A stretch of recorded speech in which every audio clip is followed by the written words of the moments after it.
Let's turn our attention now to the college gridiron. Just 19 days away from week 0 of the season. Florida State going to take on Georgia in Dublin, Ireland to kick off the season. Last year, FSU went undefeated in the regular season but missed the playoff. They're plus 140 to make the 12-team playoff this year. Here are the 10 teams with the shortest odds to do so. Ohio State, Georgia, both at least minus 600 favorites to make it. Oregon, Texas, Notre Dame, Penn State, and Ole Miss all also odds on to qualify for the 12-team playoff. Bama and Michigan, both slight underdogs to make the playoff. Interesting. Joe Fortenbaugh here with me, going to break down various conferences in the college game all week here on ESPN BET Live. It's conference week on the college gridiron, I should say. We start with the SEC.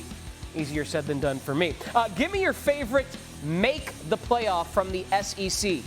I'm going to give you a miss the playoffs, and I'm going to go with Ole Miss in this situation. Even money is the bet. And I can see why you would say make when it comes to Ole Miss. See what you did. Because there's a lot of hype around the Rebels this season. How often does Lane Kiffin deliver when his team is really hyped up? 10-2 last season, so people see the record and think, man, look at what they did in the transfer portal. Remember something, they played 2 big games last year. One against Alabama, they lost by double digits. One against Georgia, where they got absolutely routed. They're going to be dogs in the Georgia game and LSU games this season. Kiffin was the king of the transfer portal. Go back through the most recent history of that.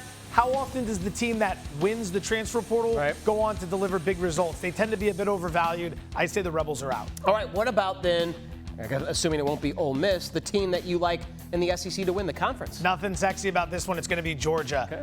It's the favorite, so you'd say to yourself, easy to pick the favorite. Well, pricing, it's still 2-1. I thought this would be closer to even money by now.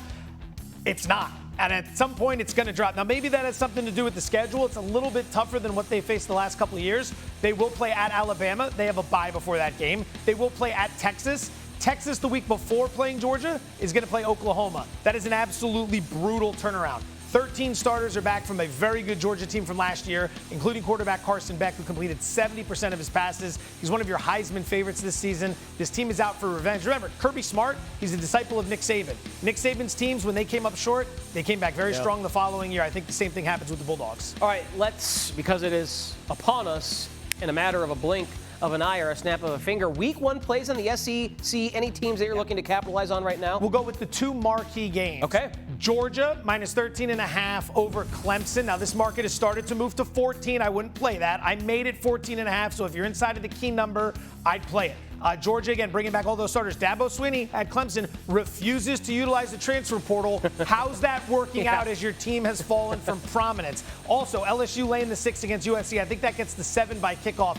SC has questions at quarterback. They have questions on defense. That's never a good thing when you open the season in Las Vegas against LSU. A lot of rumors out there that Lincoln Riley has tried to get out of this game for the last year plus. Making the transition to the Big Ten, they did not want to open the season with a team like LSU on a neutral. That is a brutal non-con. They want it out. What does that tell you? I think LSU puts it on USC. Hey, that game is going to be fun to watch. I think the total's at 62.5, and I know you and Stanford Steve were talking about it when he was in studio here last week, that we're going to see a lot of scoring in that game, just like those 2 teams provided a year ago when Caleb Williams and Jaden Daniels 1 and 2 in the NFL draft were quarterbacking those programs. Good stuff. Joseph. Give me something.